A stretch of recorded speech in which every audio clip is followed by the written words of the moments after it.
the heroes he's comfortable on with it? That's way too far thinking. It's like next 2 levels. I'm still on the base level. I'm sorry. I'll dial it back. And I think they've almost certainly locked up a Mars hero with the Razor pick. Like, there is potential for a flex into the safe lane if they see something really good.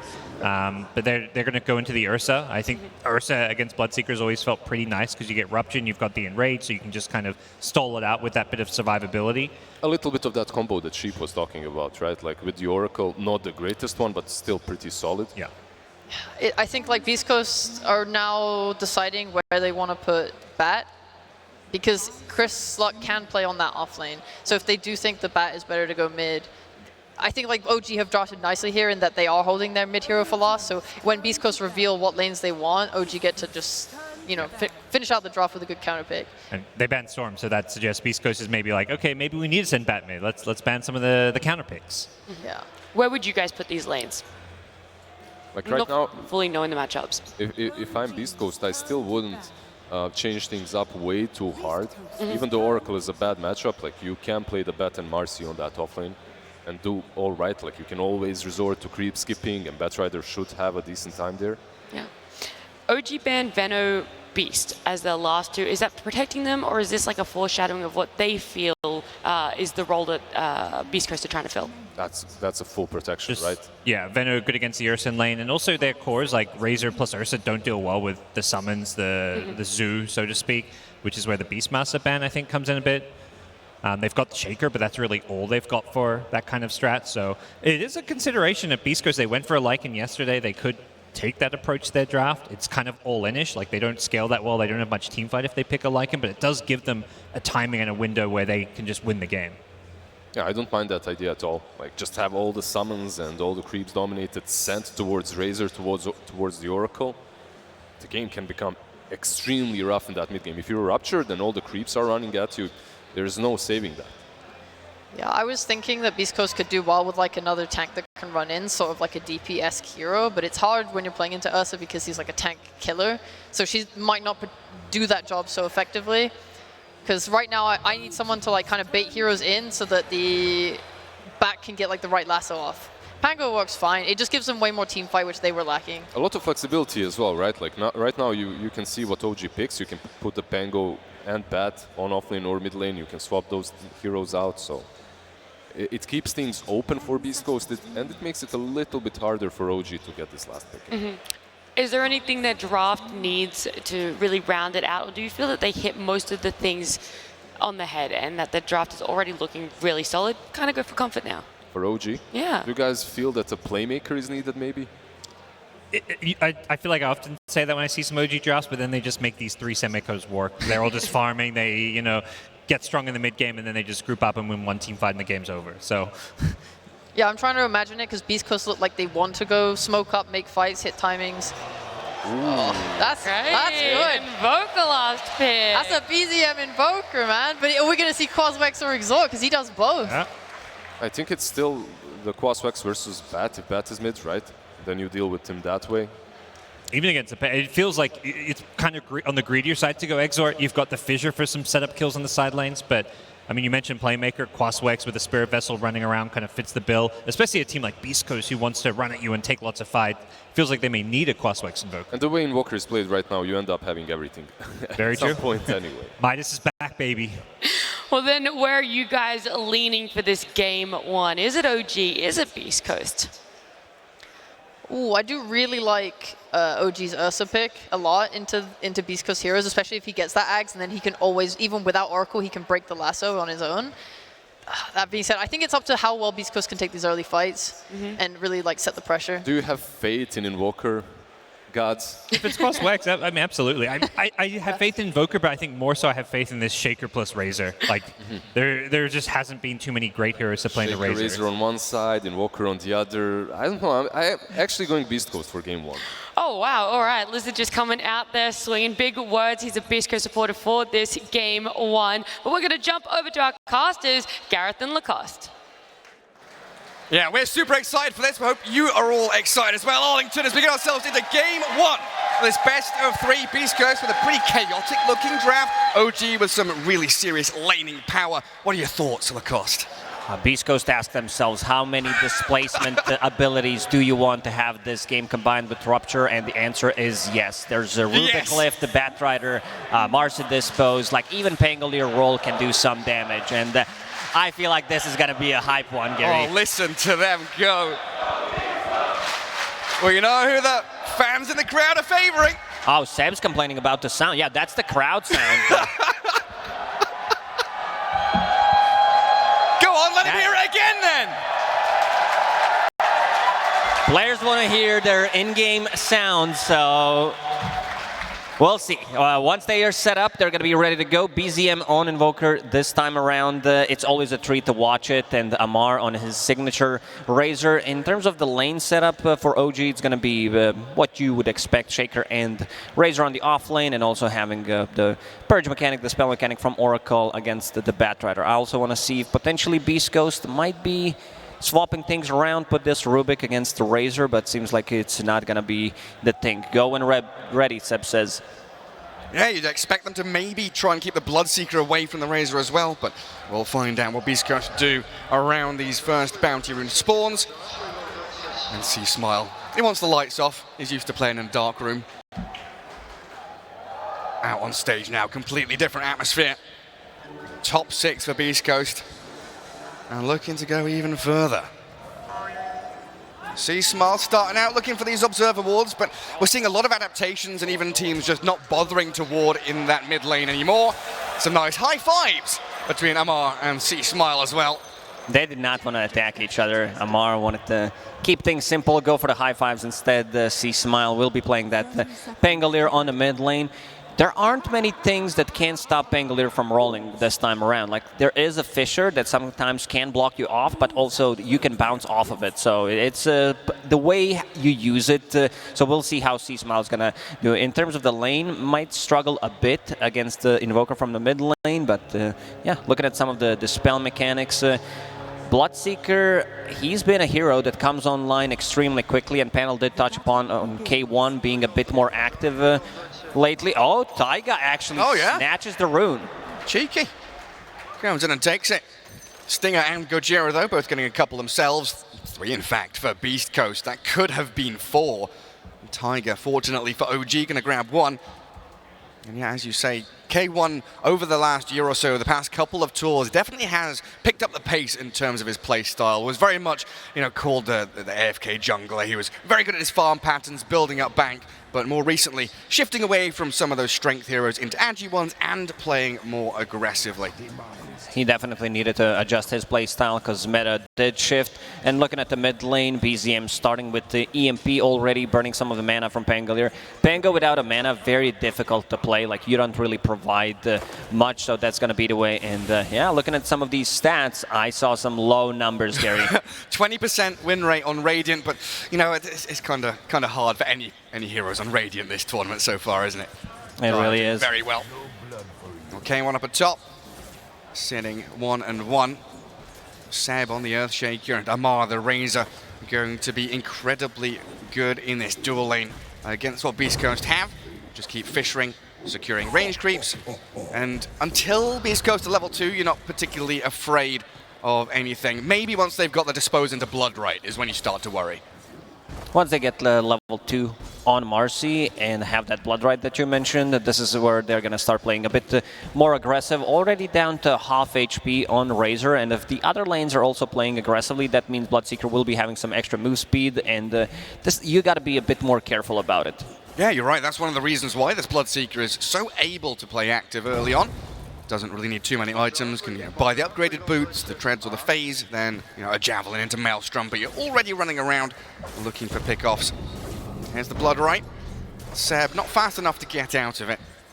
Not too bothered so far though. And Stinger does have to rebound away.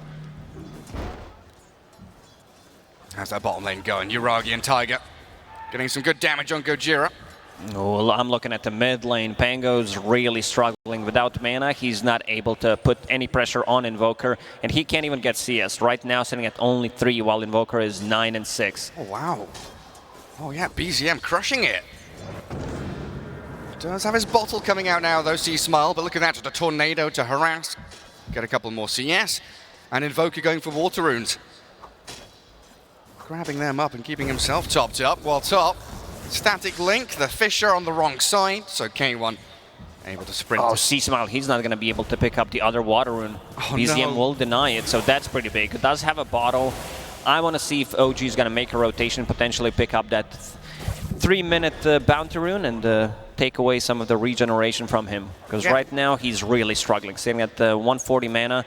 If there's a rotation from Earthshaker on a mid lane, it's potentially a kill. But speaking of Earthshaker, Sebastian might be in trouble. Disposed back into K1, Fairy Fire and Fisher, but Seb is about to drop. Gets There's the first blood for K1. At least he got the career kill before he died, and K1 off to a really good start. This is what you want to have with the Bloodseeker. He does have Boots of Speed to be able to break the link. This is a killer lane for Beast Coast. And it also stopped that move you were talking about, right? The natural move of the Earthshaker to go to that top bounty rune, come in towards mid to guard the 4-minute rune. C-Smile goes and gets the bounty because of that kill. Make sure they guarantee it. Well, Amar, always in the blood right again, gets off the stick, but it's not enough. K1 diving under tower. Another one for this safe lane of Beast Coast. And they're even dropping the OG voice lines on them. They came well prepared for this series, and Sam is striking back as expected. BZM one more time guarding that top rune. C-Smile getting whatever he can. It's a difficult one for him. 9-1 compared to 20-9 on Invoker. He also decided to go for second Null Talisman just to be able to dominate this matchup on the bottom lane. Whisper thinking about getting in. Yeah, they are diving this. I mean, Tiger is going to throw the Fortune's End towards the bat himself, so the sticky napalm charge is still up. As BZM's rotation aiming for the Whisper bat. They do kill Tiger, but Whisper, he wants a little bit more. He wants Uragi. Still looking like he's going to die here, even in the trees. The Fairy Fire and the turnaround, though. They're going to kill the Ursa. But that's going to be another one for BZM. He's going to be able to clean up. What a rotation. You don't expect Invoker to TP this early. Pangolier, he's... Oh, never mind, top lane. They've got the chain stuns on K1, so an extended static link from Amar. But the disposed back, Stinger trying to disengage. He will fall here to a couple more little hits from the Razor. Amar stole too much damage, sitting at 61, 2 points in that static link. But they do have enough move speed to break the link now, especially with phase boots completed on Bloodseeker, and also that extra move speed coming up from Rebound. I wonder if Seb there was thinking of the kill. Got that nice Observer Ward placed, so we will see them coming. Is he going to cancel Salve? No, he's just going to let it get away with it. But yeah, looking at this Invoker now, 24-13 for BZM. What does he head into next with the double null build? Is he still going to go earn? Yeah, the most definitely, because it does give you that kill potential. It's just the way to go when you're playing Quaswex Invoker, and almost has it. Needs another 50 gold to finish it. But. And he's rotating bottom. Why farm creeps when you can try and farm heroes? He does get scouted though. Dire Vision just in behind that bottom lane, sees the Invoker coming in. Because he did rotate, C-Smile managed to catch up in terms of farm. Let's see if he manages to pick up the rune. Well, he fakes out the Rolling Thunder, and he does take it. Right under the nose of Uragi. Illusion Rune, not the best, but it will refill his bottle nonetheless. Oh, but look at that. BZM connects perfectly. Illusion Rune to get away from the cold snap. That might have kept him alive with a bottle charge, but the stacks of Fury swipes, they build up quickly. It's roaming Ursa at this point. They go in on Stinger. Rebound puts him back into danger. Amar trying to chase him. K1 running back to the creep wave. He wants to get those last hits in. Seb is pinging it out. They do have Observer Board. Potentially could maybe went for the block, but Fisher unfortunately was on cool. And BZM again makes a rotation. This is going to be an earn charge for him. He's everywhere. Bottom lane, mid lane, now up to top lane. Stops the Rolling Thunder with the cold snap earn. C-Smile. Oh, he's just dancing on the spot. What are you up to, buddy? Can't get his ulti off. Well, down at bottom, they are diving Tiger. But Uragi's arrival will send Whisper back. Usually we see these Pangoliers being stuck in different terrains, but this time around he was stuck in a spot because of that Urn of Shadow charge that BZM just got. That's perfect timing there. C-Smile unable to get any of these Rolling Thunders out, and he is one of their big forms of team fight and initiation. But if he's just being harassed constantly like this, all of your mana's gone now. So if you bottle charge up a couple of times, you have the choice of farming a few neutral camps or roaming to a lane. You don't have both. And look at the build on C-Smile, skipping mana boots completely, going for Diffusal Blade immediately. Down goes Taiga will Taiga. drop. So Whisper, top of the net worth for his team, just being overtaken by the Bloodseeker a little bit there. As we see, Beast Coast getting run at. K1 is fine. Dispose, Amar. It's just harassment right now. No real kill threat. Pre-level 6 here. And Bloodseeker would love to get up to that rupture. OG investing in a lot of small items in this lane. Amar going for full Magic Wand, 2 Raid Bands, even an extra branch, and Seb having casual gauntlets, Magic Wand, Strength Hero that has a lot of HP, making it very difficult for them to get a kill. They just solo killed the Ursa. Whisper's now level 7.5. He really is the carry of Beast Coast from this offlane. We say it every single time, but he's the one that makes the space, finds the kills, outplays his opponent. I don't remember last time I've seen Whisper having a bad game. He doesn't. He just doesn't. Taiga. Oh, the river battle between him and Rubik, but Invoker going to come in. No longer a 1v1 duel. C-Smile, he will get the Thunder out this time. Rolling in towards Taiga, but he can't connect on any heroes. Has to back up to safety. Well, it looks like Seb trying to line something up, but Fisher on cooldown. It means the Panga will be back behind his tier 2. BZM completely shut down C-Smile on Pangolier, not having enough mana to do anything. Stinger trying to defend K1. Ruptures on the Razor, rebound back, the Fisher in with a magic nuke damage from the Oracle and the EMP. Finds the takedown on K1's Bloodseeker, but Whisper, he's in and hunting for kills. Taiga and Seb, pretty low on HP, but Stinger has to run it back. Amar doing an awful lot of damage here with a stolen plasma field and a chase in. Seb gets the Echo Slam down, but C-Smile, he grabs a triple. This is the rotation that Beast Coast needed. They bring the numbers. In these elimination games, we're going to see more of that. People being more active. It's 17 kills, 10 minutes into the game, and this is the Diffusal Blade done now on Pangolier. He's back into the game. What a recovery. Now third in net worth, dead even. As the crowd gets behind Beast Coast. Uragi gets on top of K1, Fortune's End holds him in place. K1 still faster than the Ursa though. While mid lane, that's the kill. On to BZM we go, take him down. That was a kill before even getting the Diffusal Blade, which is being delivered as we speak. So having an extra tool, having burning mana on heroes like Ursa, Oracle, even Earthshaker, because he does have very low mana pool. C-Smile?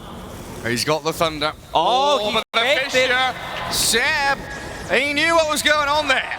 Great kill from Amar and Seb, setting up onto that fake pump of the Rolling Thunder. De-warding mid now as well. Usually it's fake it till you make it, but this time around, big loss for Beast Coast. Yeah, huge one. I mean, that was Pango recovering greatly. He is now ahead of the Invoker in net worth though, but K1 down at the bottom of the cause. Not something we often see. But this, 11 to 20 minute period now is going to be his time to really catch up, get into his key items while the Pango and the Batrider, they are team fight space-making heroes, aren't they?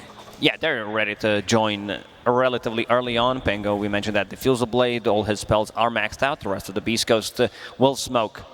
Gojira, level 7 on Rubik. Didn't talk too much about him. Does have Plasma Field, which is a lot of damage. Yeah, huge nuke there. You pair it up with Telekinesis and Dispose.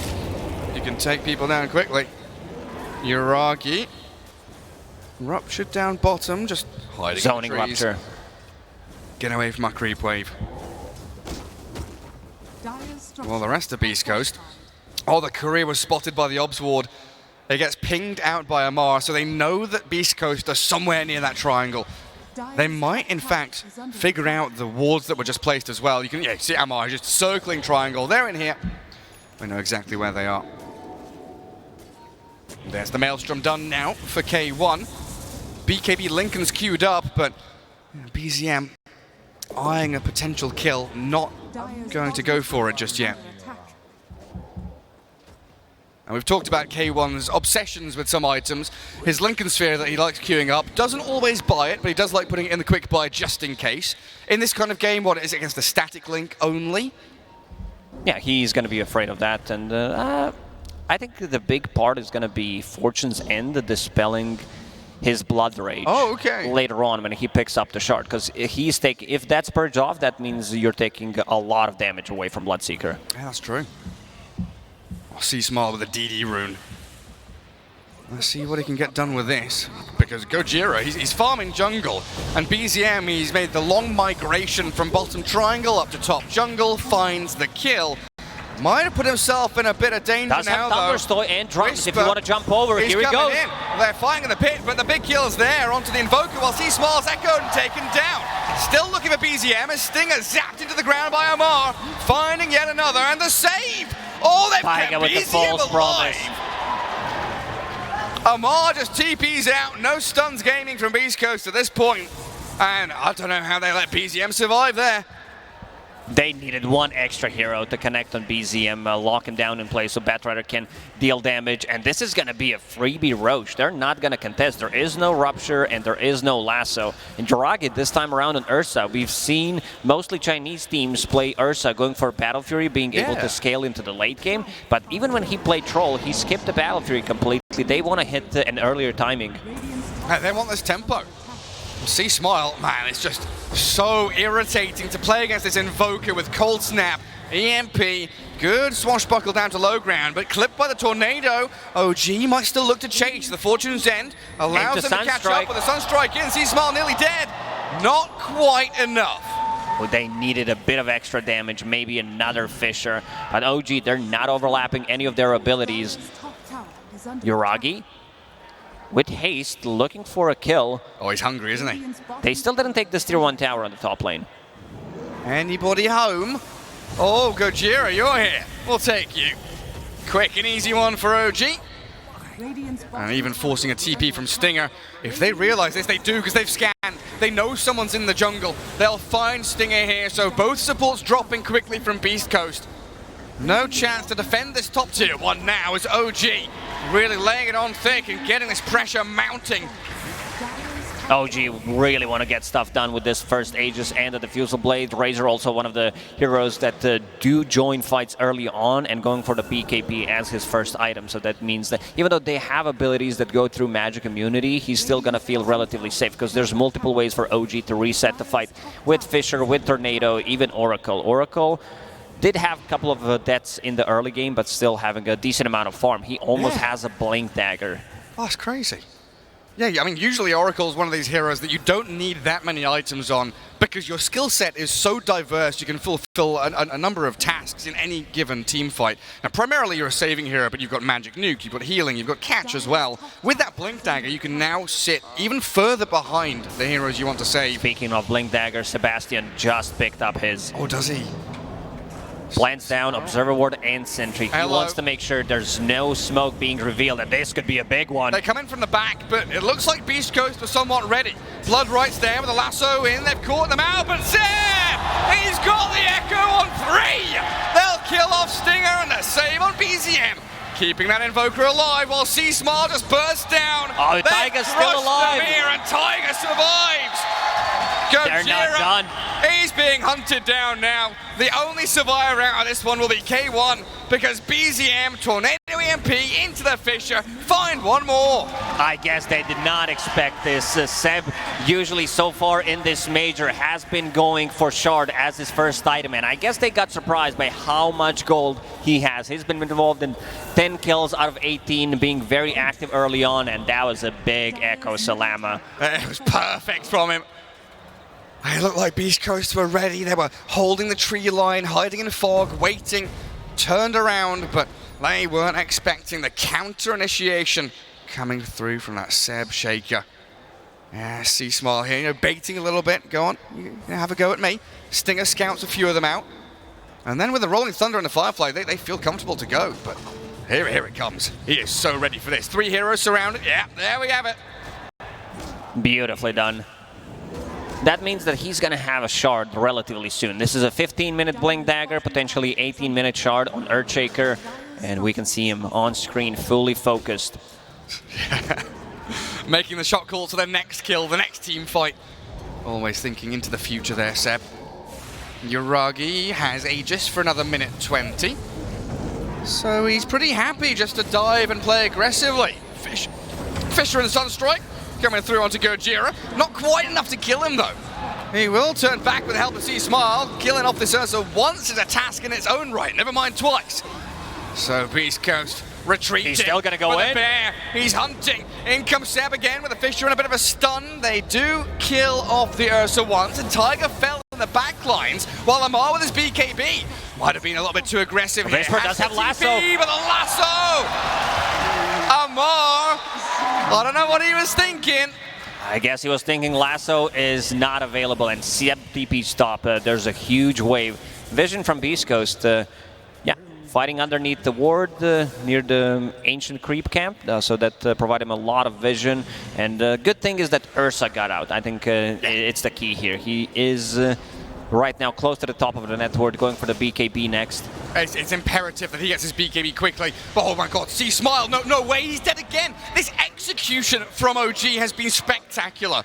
Fisher into Tornado, the EMP, everything on top. Yeah, beautiful spell casting using Fortune's End and then following it up with Sunstrike if necessary, if they need more damage. And now BZM finishing his Hand of Midas. A bit of a later ones, but he did invest a lot of gold into early aggression going for that. Spirit Vessel does have 5 Spirit Vessel charges, so he doesn't need to care about what's going to happen in the next fight. He's always going to have those charges. Yeah, he's perfectly ready to scale, to team fight, to do everything his team needs from him. And right now, it feels like Beast Coast is going to need some kind of smoke move to catch OG off guard. They need big kills. And we can see there Whisper a little bit frustrated in the player cam. He did just get a kill on Amar, but usually we see him up at the top of the net worth, you know, second, third place. Right now, down near the bottom. They have allowed K1 to catch up though, as we see here. Maelstrom BKB heading into the, what was that, Halberd coming up next? He loves to build that item. Like before, when he was playing strength carries, it was always like a casual Sanj, just in case. But I like it here a lot. He's playing into 2 heavy physical damage cores, Razor and Ursa, so this item, you get a lot of value. Another smoke. Yeah, both of the teams. They want to clash. Who do they catch? It's K1 with his BKB up. Yuragi helped out by Amar. K1 sprinting around and they lasso the Razor, trying to drag him high ground, but the false promise, it's there. While, oh, look at the back. The Earthshaker's being zoned out, completely focused down by C-Smile. So no Blink Echo, Seb is dead. No buyback for him. If Beast Coast can keep on chasing, maybe find another catch. But they are going to be calm, deliberate about their stance, thinking about objectives. Baiting 2 big things from OG, BKB on Razor and also False Promise. I mean, they did invest a lot. Rupture and Lasso, but C-Smile getting a solo kill on Seb. Is that going to be his job for the rest of the game? Pango looks for the Earthshaker and keeps him out of the team fights? It looks like it, because other heroes can't really close the gap and get there. Maybe Batrider, but you still gotta be aware of False Promise from Taiga, who does have a Blink Dagger, and also he found a big boy Philly, so that means that there's gonna be another item coming out to his inventory in the next couple of minutes. Yeah, keep building up that inventory. Stinger, very poor, 2,500 net worth, buys the Tome, closing in on level 10, but he's half the net worth of any of the other supports, really having a struggle here on this one. What about this Gojira Rubik? What's he up to? Currently Staff not having a stolen spell, but yeah, in terms of farm, he's doing okay. Does have that Force Staff available, which is going to be great save to push people out of trouble. K1. Oh, the BKB comes out, but it's a little late. Blown up by OG. Beast Coast full retreat now. Tornado catches Marcy. BZM and Seb not quite able to line up the Fisher. They're looking for potential Roche spawn, minute and 20 until it's going to spawn. But getting another kill on Bloodseeker, that's a big one. Yeah, keeping tabs on K1, stopping his farm rate. Incredibly important for you, vital for OG. Roshan 1 minute away. Something that every Ursa lineup desperately wants to get. That second Roshan. Dire's top there is observer ward from Beast Coast that is scouting things out inside, I mean not inside the pit, but in front of the pit. So when OG decides to go in, if they're not smoked, that's going to get scouted. And Beast Coast, they definitely need to contest it. Big item coming out on Visper relatively soon, about to finish off his BKB. And if Bloodseeker can somehow farm this full Heaven's Halberd, that's going to be big. Disarm the Razor, the Ursa, someone like that. While BKB is always incredibly important against Invoker. Of course, he is the king of spellcasting. If you've got those BKBs up, you can extend these team fights a little longer and allow K1 to gather up the scraps at the end. But there's that magic community for the Ursa now, as Roshan is about to respawn. Dire Ob sees outside the pit, Radiant Observer would see top jungle. So both teams with plenty of vision to play into. Just a matter of getting yourself into those positions with smokes to bypass the vision your opponents have. And Ursa, is he standing? He's on top of the high ground, isn't he? He's waiting on top of his observer ward. Oh, he's very nearby. If someone shows up, he's going to try and go for the kill. Looking for the jump with his blink BKB. Nullifier next for him as well. That's going to take some time, but inside the Roche pit, they go. And Beast Coast will absolutely be aware of this. They will smoke with only 2 heroes. They want to break the smoke just to make sure that someone's inside a pit, and Stinger smoke has been broken.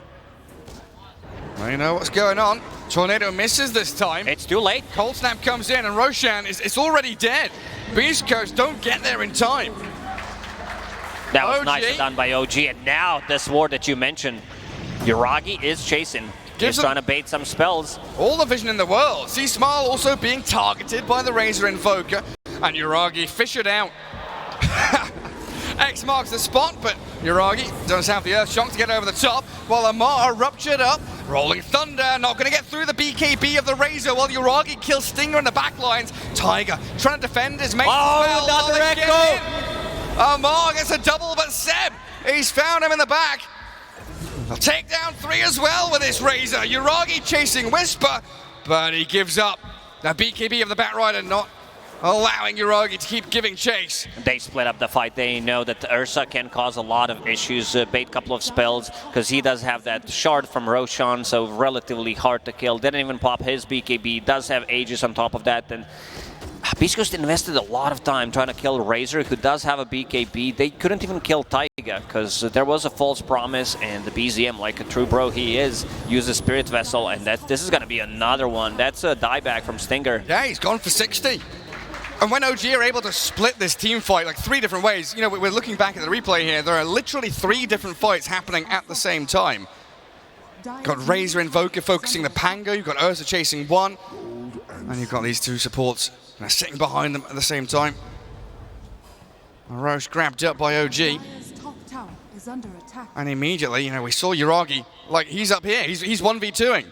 The rest of the team fighting the Pango back down south. He's putting them in a spot where they kind of don't want to be. Stolen Fisher there from Stinger, Schofield, but not being able to get anything done with it. And, this is a big item. Invoker going for Lotus Orb.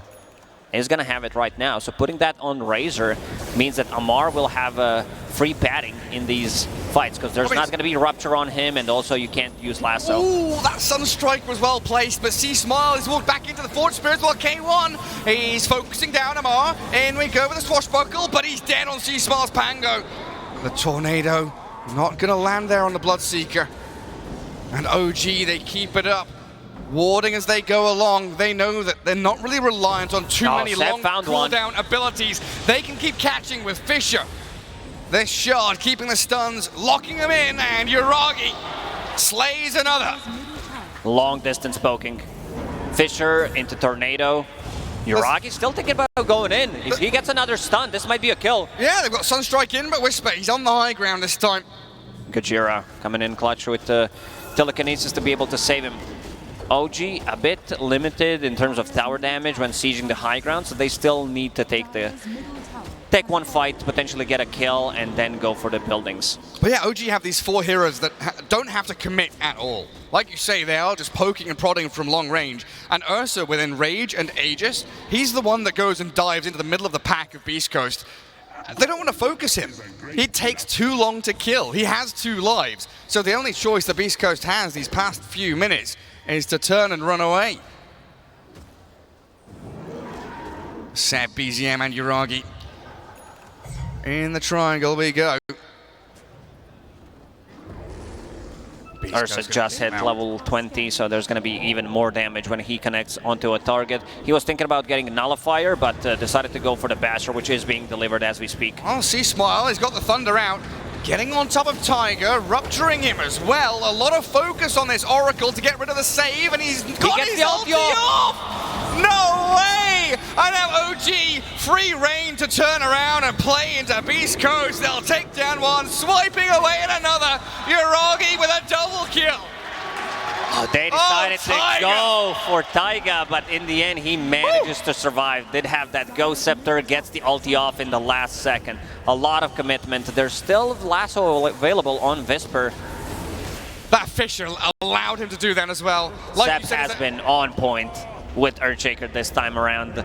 Keeping the distance, getting big echo slams, and also those Fishers playing with Invoker throughout the whole game, getting the kills multiple times on Pangolier, and they're not done. K1 does not have a BKB. Oh, does he not?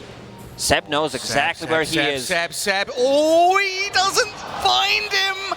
That was close. He was looking for him. He was looking for him because he saw Big Camp being missing, so that he knew exactly where that is. He was so very near finding him. I'm watching this back. It really is down to this Fisher from Seb to save Tiger, because you said the double-edged sword of Fisher against Pango. Like, yes, you can kind of stop him and hold him in place. Could force him to roll around, but he got his ulti off just in time. Even if Oracle dies there, they still lose the fight. Like, there's way too many targets to focus. OG, a team that does have 3 scaling cores, and a lot of the time it's just like that because Amar is a very greedy offlaner, and now him having Lincoln Sphere plus a Lotus Orb from Invoker, it just gets very difficult for them to use Rupture and Lasso. Yeah, the difference between the Bat, the Pango, and this Invoker Razor definitely becoming apparent now. And C-Smile does have that additional layer of defense with his BKB. Not something we often see. It's Gojira. He's blown up, and Yuragi, K1, all this kill could be quick. They get the False Promise very fast onto the Razor. Onto the Ursa as Razor gets disposed back in towards K1, but he's dead under his tier 3. Beast Coast, they don't have buyback. He's from the looking for an Bloodseeker, angle. and Seb is waiting for his chance to strike. Stinger down, C-Smile out of mana, has to pop his wand to get to high ground. So that's a buyback there from Gojira. They need to heavily invest, managing to get 2 kills. Still, OG respecting going for the high ground because of these displacement abilities that Beast Coast has. Yeah, the ability to play so aggressively as OG. Keep their vision up in that mid lane in this triangle so they can just set up base camp here. And Seb, yeah, still has Echo Slam ready to play around with. Blink and Force Staff are some great gap closing tools. 20 seconds for K1 to respawn, but... And also Seb protecting that ward, not allowing Beast Coast to get nowhere near it and potentially devord it. Meatballs drop down on that wave. Trying to clear out the tier 2. As Tiger TP's back into mid. Beast Coast absolutely need that rallying cry from the crowd now. They need that buff. Even though they do have Dire buff, they still need some chanting from the crowd to get them back into the game. And the Beast Coast smoking up, trying to find an opening here. Yeah, they've always got the Whisper buff, now have the Dire buff, crowd buff. Maybe Radiant using a scan, they know exactly where Beast Coast is. The smoke buff has been revealed by Amar's Amar. gonna tank it. Lincoln's pop, BKB on Amar, onto K1, draining all of his damage while C-Smile is rolling into the back with the False Promise in, Lasso catching Tiger, but he's already cast his spells. Taking down the Oracle, sure, K1, he's aiming for Amar, angling towards the Razor, and he gets a double kill. BZM has been found. It's a triple for K1! Who else can they get? Because Whisper's bashed and killed by Yuragi. K1 K1, this 1v1 fight, I'm not sure you can win it against the Ursa with the Seb Echo. They'll take him down as well. Oh, Does he have another one? That's a full team wipe. It was pretty much 2 versus 5 in the end. Beast Coast looked like a really good opening, managing to control BZM in the backline. Spangler heavily committing, getting that kill, but in the end, like, maybe if they had Haven's Halberd, it was off cooldown for like 2 or 3 seconds, maybe could have made the difference, but yeah, Ursa dealing way too much damage, and Seb on the Earthshaker doing God's work. There was like a 2v4 and OG somehow still come out on top. This Seb Shaker. He had a shaky start in the group stage. He didn't look too hot, but coming into this playoff, incredible stuff from him and OG. Stay away from the Fisher. Do not get aftershot. Buildings falling, range racks down. Melee might be a little step too far though, but they're going to focus it. They want to break the base here. 10 seconds still remain on a lot of these deaths of Beast Coast. So OG get that full set of barracks as Roshan is respawning. It's the golden spawn. That's third Roshan. Let's see what he has to offer with his presence. There's a refresher shard for him. And Tiger scouts it out. Amar, he does have 3,000 gold still available, so his next big item, they knew exactly where they are. Amar, maybe if there was a Lotus Orb put on from BZM a bit earlier there, and then there would be no rupture, but yeah, Taiga this time around getting dragged after using ulti. Whisper, he wants to be able to deal damage, and if Oracle's out of the fight, that means a lot of damage is taken out, and K1 did a lot of work. Yeah, but he can't duel this Ursa in a straight 1v1 there. You can see how much damage Urangi does. Oh, both teams are smoked up here. The smoke breaks on K1, the Fisher, the catch with the nullifier. They've got him chain stunned and dead. He's gone for 80 seconds. Roshan belongs completely to OG now. Beast Coast, back to your base. They need to fall back. Oh, Good Gojira. Fate Bolt on summons to be able to stop the TP and potentially not die there, so I guess this one goes to Earthshaker. Let's see who decides to pick it up. Well, we've got Aegis refresher on Urangi. They gave it to Ursa. He's already level 25, and looking at Seb level 23 on Earthshaker, closing in very close to his Octarine core. And he also found a really good neutral item on Earthshaker, Ceremonial Robe, to be able to land those stuns, and they last longer. Yeah, doing more damage as well. Also, Nullifier is going to take out something that we mentioned, Fortune's End, plus a Nullifier against Shard from Bloodseeker. That means you don't have that extra pure damage, and you don't have attack speed, so that's pretty big. Yeah, especially when Ursa now is incredibly tanky. That Bloodseeker Shard does wonders. There's the Octarine core finished by Seb as OG. Oh, they've lassoed one. Whisper has found Tiger. The follow through from C-Smile. Ghost Scepter comes. He's defended with the Lincolns. Forced out to the low ground. The diving from Urangi. Amar, he refreshes up to kill off Whisper. Doesn't quite find the kill. He's in the fountain. But K1, he's struggling. He's dead. Amar's going to go to fountain. No way! Amar, the fountain farmer. What a player! And they will call it. In the end, they decide to dive the enemy fountain and get some extra kills from it. What an aggression from OG in game number 1. Seb Earthshaker did a ton of work. These early rotations, and so did BZM. I guess Beast Coast, they were not ready for some of these TP rotations from BZM. Level 5, level 6 Invoker TP rotations did kind of ruin bot lane for Beast Coast. And you talked about it as well during laning stage, right? We already knew the draft from OG was going to be laning focused, but double Wraithband Razor, double Null Invoker, they itemized to compound the issues of Beast Coast. They know exactly how important it is to win the laning stage in this current meta, and heavily focusing on it. Yeah, really, really gorgeous performance from OG. Seb Shaker as well. Spot on perfect as game 1 goes to OG. Beast Coast, trying one of their classic chaos drafts. Maybe they'll shift things up in game 2. What do you reckon? They kept things open with this